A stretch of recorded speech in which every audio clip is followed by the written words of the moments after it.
everybody. Welcome back to the Because She Can series. I am here with Mazzy Eckel, Miss Washington, USA 2022. I am so excited to have her on the show today. So welcome, Mazzy. Thank you so much for having me. I'm so excited to see where our conversation goes. Yes. So I want to start. You just graduated with a degree in political science from Seattle University. Tell me, what inspired you to study political science? It actually was my dad. When I was younger, we would watch the political debates every year. He was very much an open conversation. I really do appreciate being raised like that, being able to decide for myself what kind of political affiliation I wanted to be involved in, what I care about, these issues. And to be honest, for a long time, people really pushed me away from politics. They told me, oh, like you're not going to like it. It's going to be too hectic. But I always see myself go back there. I saw myself being grounded in that and loving political debate, learning about the world. And I just decided just go full steam and go to poli sci. That's awesome. I love that you kind of got that from your dad and it's kind of stemmed from there.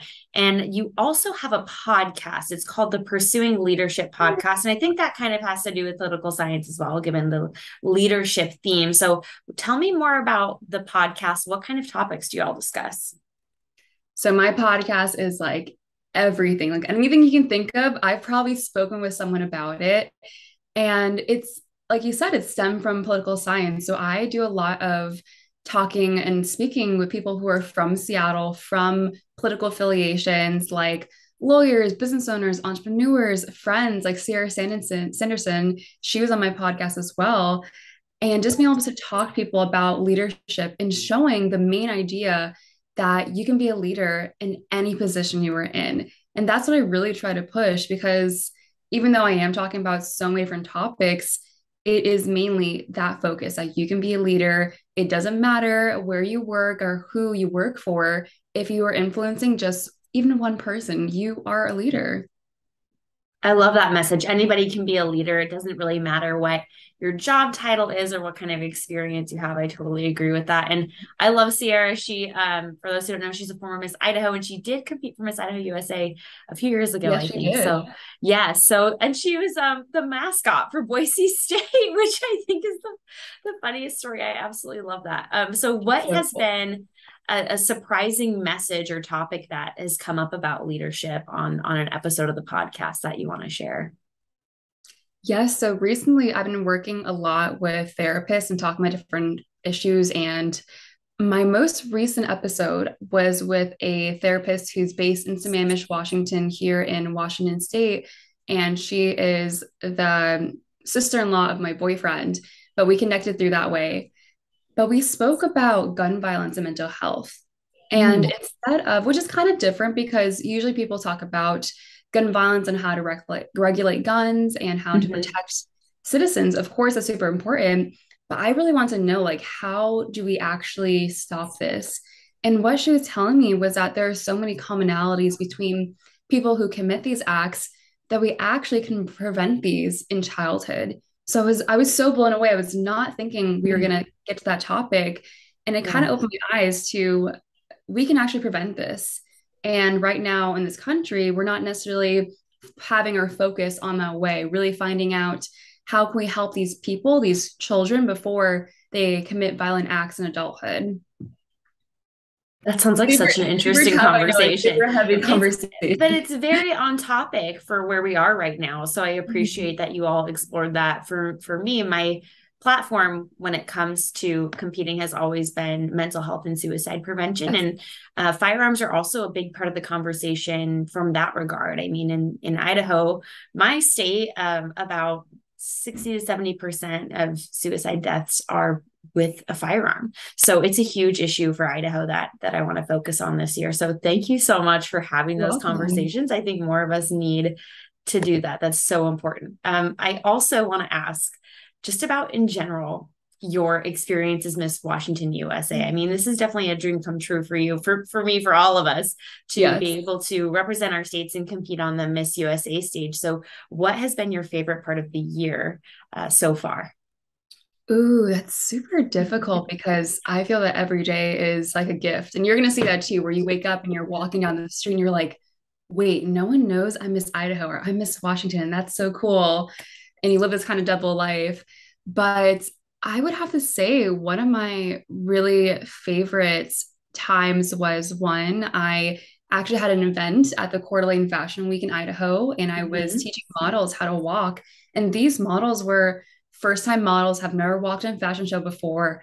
And I immediately got thrust into this role of being a leader and teaching them how to walk in confidence.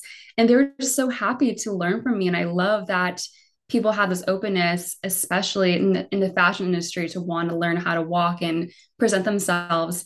And the second one was going to the Sherry Hill Fashion Show in New York. So if you didn't know, I'm actually originally from New York. I was born in New York City. I was raised mostly in New Jersey. And then I moved to Washington a few years ago.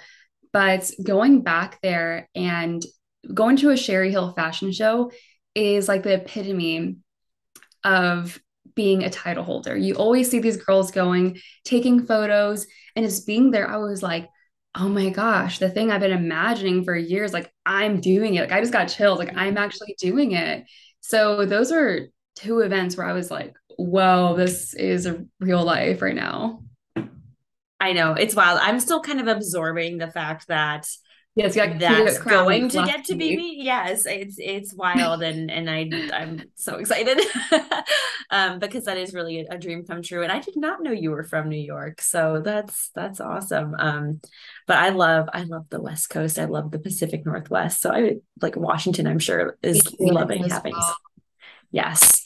I do want to ask because you're about to leave for Miss USA. I mean, it's not even a matter of weeks anymore. I feel like it's a matter of days. So No, it's like what is 3 days. is It's literally days. so close. So what is your mindset going into it? You've had, I think, 10 or so months to kind of gear up, but what are you thinking going into this week that you're going to have at Miss USA?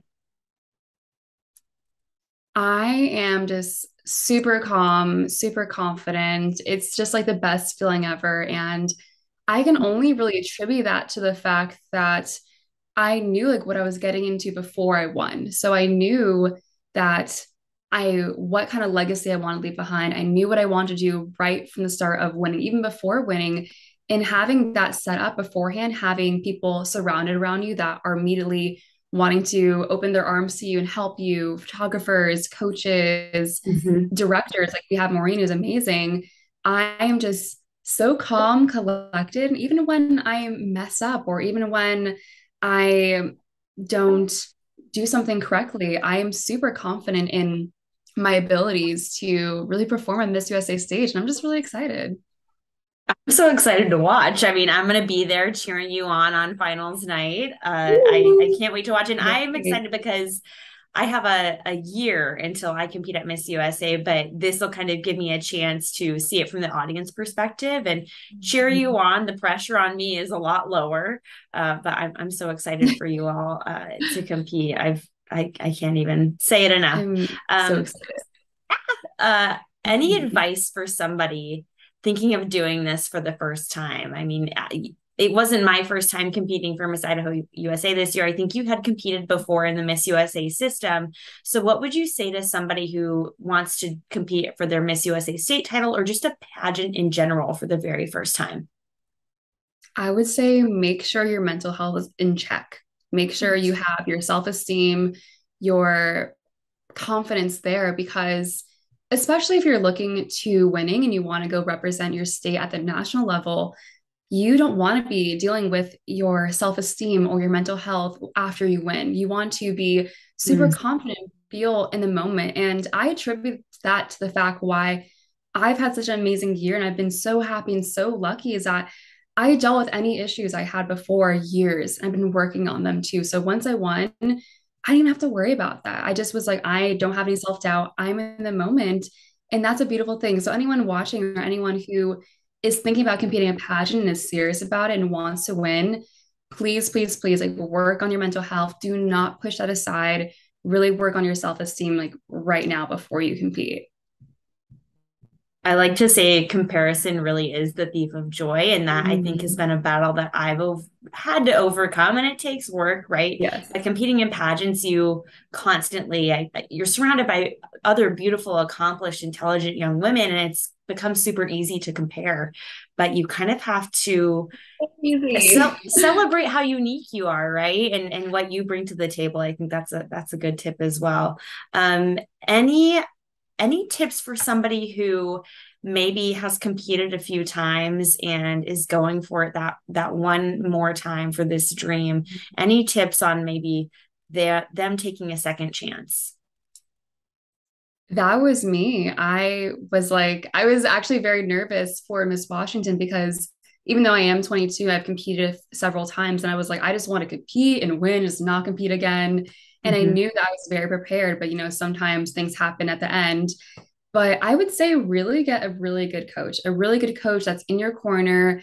Have a good tribe around you. This time when I competed, I had so many people that just like I said before, had their arms open to welcome me and were just like so Mm-hmm. excited. So when I won, I was already set up. Make connections with people in your city, make connections with photographers, designers, boutiques, business owners, and people who, as you're getting ready to compete, they're cheering you on too. They're cheering you on too. They're supporting you financially through social media, just through nice text messages here and there. But yeah, like really make sure your tribe is set up beforehand. And then also make sure you get people around you that want to support you. So important to do that, especially before you even win your state title. And those Yes, people are going to have those help you get connections. there. Yes. And then after you win, they're going to want to be part of the journey with you. And that's when you can also kind of show your appreciation for everything that they've done to support. Because now you Yes, have this title and this platform, right? That's great advice. I do want to kind of pivot because we've been talking pageants, which is let's great. I do feel it. like that's our whole life right now. But Mhm. what is the Genesis Project? Because you volunteer with the Genesis Project. So what kind of inspired you to get involved there and what's that experience been like? They're fantastic. They're amazing. I started working with them. So beforehand, before I get into it, they're a nonprofit that works for fighting human trafficking here in Washington. And no Mm-hmm. one really thinks of Washington being a huge hub for sex trafficking and human trafficking, but it is, quite frankly. It's really sad. And I was really like thinking about like what I want my title to be, what I want my platform to be. And by that time, I had already been working with the Genesis Project for 2 years as a fitness instructor and as a motivational speaker and a mentor. So I was volunteering multiple times a week, teaching classes like meditation and fitness and ab workouts, and just really having these women connect with their bodies.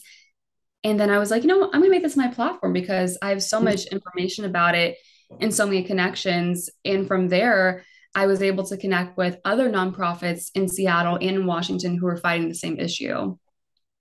Incredible. No, that's so important. I didn't know that about Washington, but It's thinking about it, huge. it does make sense. So it sounds like you're very involved. Like it sounds like you're juggling a million things at once. How do you Sure. manage all of this time wise? Like what kind of tips and tricks do you have to keep your life organized while you're doing all of these different things? Definitely number one, calendar. I told you my Google Calendar all the time to make sure I keep myself in check. If it's not on my calendar, then I'm not going to do it. So making sure I prioritize updating that and keeping track of everything. But also going into these last few weeks, like last month or so before Miss USA, which is happening pretty soon, I was like, okay, I'm going to take like 2, 3 weeks off, just chillax, not really have a ton of my schedule. So I've been really just maybe a few times a day I'll do like workout or coaching. But besides that, I'm just relaxing. I'm going for walks. I'm making food. I'm cooking. I'm packing. But I was able to prepare myself so much before these last few weeks that I didn't have to worry. Instead of just like rushing and packing and coaching and working myself so like ragged, I'm able to just relax and watch Netflix and chill and just decide when I want to wake up. And I've never done that before in my life. I'm always like a 6 a.m. wake up person, 6 a.m. gym. And I Mm-hmm. was like, no, Mazzy, you got to have a lot of energy for Miss USA. So I was like, okay, we're going to pivot, but yeah, like really just taking your time, especially when you're crunch time. That's when you got to relax, do nothing, like literally do nothing. I love that. I wish I could do nothing right now, but we got class You're like, tomorrow. I'm just starting. I gotta go. I know. Plus, it's the beginning of my year. I'm like, I'm on go, go, go mode. Yes, So that's how I was too for a yes, while. yes. Okay. I know that we're running up a little bit on time. So how can we follow you on social media? Where can we keep up with everything that you have going on? Yes. So my Instagram is Mazzy Eckel, MAZZYECKEL at Gmail. Then I have many different Instagram accounts. I have my podcast Instagram, which is the Pursuing Leadership Podcast or Pursuing Leadership Podcast. Actually, yeah, I got that wrong. I should know that, but Pursuing Leadership Podcast on Instagram, and then Miss WA USA on Instagram, as well as I have my podcast on Spotify. If you search up Pursuing Leadership or Mazzy Eckel, it'll pop up. And basically just Mazzy Eckel on everything: TikTok, Facebook, Instagram, Twitter. I'm all there. We'll follow you on every social Awesome. media platform that's out there. Thank you so much, Mazzy. And I like to finish off these by just asking if you have any final pieces of advice for the viewers. It can be pageant related, it can be life related, just a final word of advice that you want to leave us with. Yeah, so this is going to be kind of half pageant, half real life. I mean, pageants are real life, but there's a separation. So I've always had this mentality this past, like I would say, year or two, and it's about being happy in the moment. And what I mean by that is for a long time, I was, especially in college or in high school, I was working random jobs, or I would be like, I would say phrases such as, I'll be happy when I get that boyfriend. I'll be happy when I get that job. I'll be happy when I win that pageant. Mhm. And I realized about like a year and a half to 2 years ago that it was not serving me. And I developed this kind of theory that's like, I want to be able to be happy on the journey so that once I reach that success, that happiness I felt before, like, would feel that success. And so whenever someone tells me, like, I'll be happy when I get that house or when I'm rich and famous when I'm 30s, I'm like, no, no, no, no. Like, you got to be happy now. Like, find happiness right now, because if you once you get to those goals, you're not going to be happy. I know I'm saying happy a lot, but yeah, it's like my happiness theory is be happy in the moment, and that happiness will fuel your success further on. No, it makes total sense. It makes total sense. Enjoy the journey, right? Don't just live Enjoy for the the journey. Exactly. destination. Yes. Well, thank you Exactly. so much, Mazzy. I have so enjoyed this conversation. Thank you, everybody, for tuning in. We will see you on the next episode of the Because She Can series. That is it for today. So, bye.